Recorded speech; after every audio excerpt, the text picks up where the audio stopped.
You can have the most brilliant mind in the room. You can possess a strategy that would make Napoleon blush. You can work 18 hours a day until your bones ache and your eyes bleed. But if you cannot move the heart of the person standing across from you, you are effectively powerless. We live in a world that is not built on logic. It is built on the shifting sands of human emotion. Every door that is currently locked in your life is guarded by a human being. Every dream you have requires the cooperation of someone else to become a reality. Most people spend their lives screaming at those locked doors, demanding to be let in because they are right. They use arguments, they use force, and they use cold facts, and they fail every single time. Because they don't understand the one fundamental truth of our species. We are not creatures of logic. We are creatures of pride, vanity, and feeling.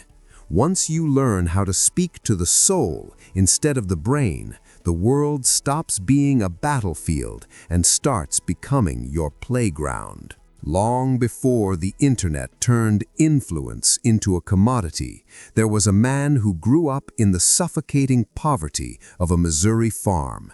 He wasn't a warrior. He wasn't a titan of industry. In fact, he was so gripped by social anxiety that he spent his youth terrified of being noticed. But he possessed a hunger that surpassed his fear. He watched as the strong men struggled to get ahead, while certain others, men with no more talent than he had, seemed to glide through life as if the world was opening up for them. He began to obsess over the invisible threads that connect human beings. He spent years selling soap and bacon across the dusty plains, studying the way a simple shift in tone or a specific phrase could turn a no into a yes.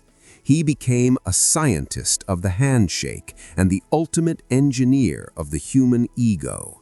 He went from a cockroach-infested room at the YMCA to teaching the most powerful billionaires on the planet.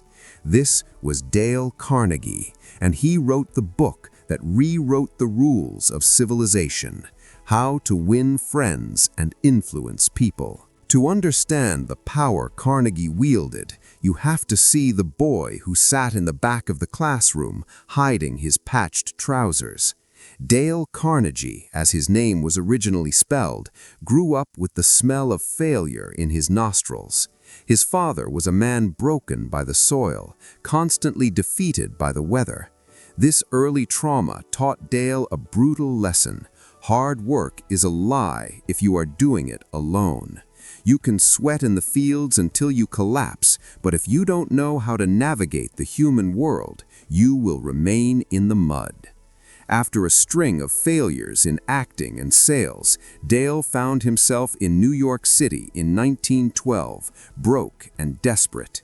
He convinced a YMCA manager to let him teach a night class on public speaking. He didn't have a textbook, he didn't have a degree. All he had was the realization that the average man was paralyzed by the fear of other people. He didn't just teach them how to talk, he taught them how to win. Why are you so obsessed with being right? Stop and think about the last argument you had. Did you win? Maybe you proved your point. Maybe you made the other person look foolish. But did you win a friend? Or did you just create an enemy who will wait for the perfect moment to see you fall? Dale Carnegie discovered that the most expensive thing you can own is your own pride. Every time you correct someone, every time you argue for the sake of your vanity, you are burning a bridge that you might need to cross tomorrow.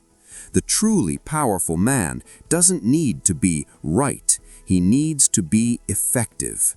He knows that a man convinced against his will is of the same opinion still.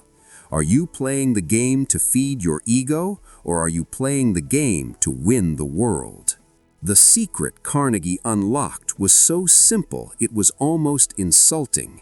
Every person you meet, from the janitor to the king, has a deep, starving hunger to feel important. It is the most powerful drive in human nature, second only to survival itself. Most people are so busy trying to feel important themselves that they forget to give that feeling to others. Carnegie turned this on its head. He realized that if you can sincerely make another person feel significant, if you can listen when others talk and praise when others criticize, you will have the world at your feet. He didn't teach manipulation, he taught a deeper level of human connection. He proved that the most beautiful sound in any language is the sound of a person's own name. By the 1930s, he wasn't just a teacher, he was the man who was rebuilding the social fabric of a broken nation. He was showing a world in the middle of a Great Depression that their greatest asset wasn't the money in their pockets, but the influence in their words. In 1936, the world was on the brink of chaos. But inside the ballrooms of New York's most prestigious hotels, Dale Carnegie was staging a different kind of revolution. He had refined a set of laws that were so effective they felt like magic. But Carnegie knew it wasn't magic, it was mechanics. He understood that the human brain has tripwires. If you step on them, the person shuts down, their ego flares up, and the door to influence slams shut forever.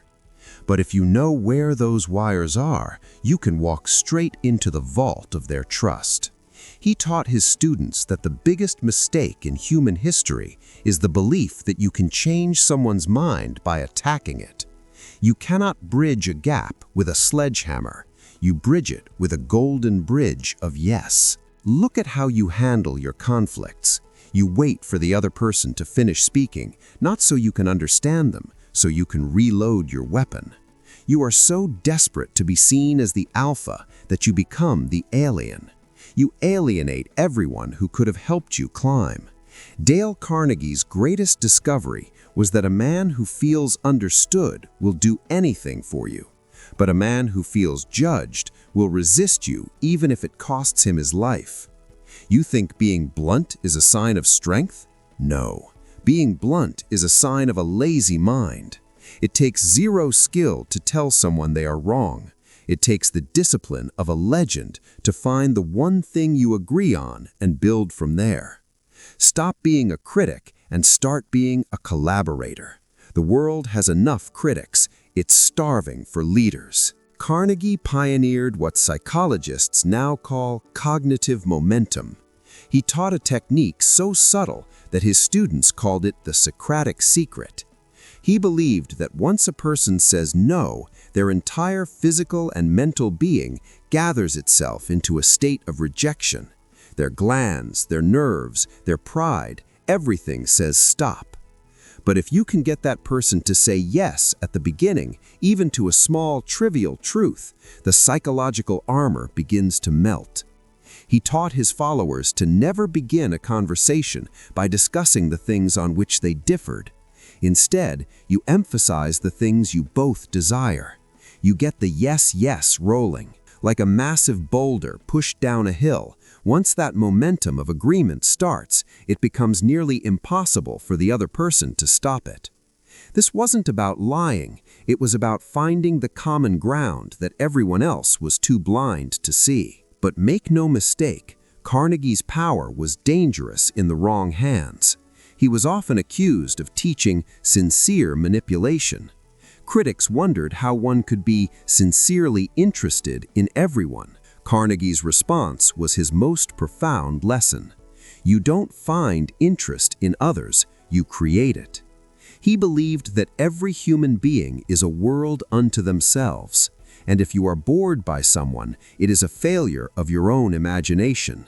He challenged his students to become detectives of greatness, to find the one thing in every person, no matter how lowly, that is superior to you. When you find that, the respect is no longer a tactic, it is a reality. And when a person feels that genuine respect radiating from you, they don't just follow you, they become loyal to the death. The world is a mirror. If you give it a scowl, it scowls back. If you give it a cold shoulder, it leaves you in the frost. But if you give it the one thing every soul is begging for, recognition, it will give you the keys to the kingdom.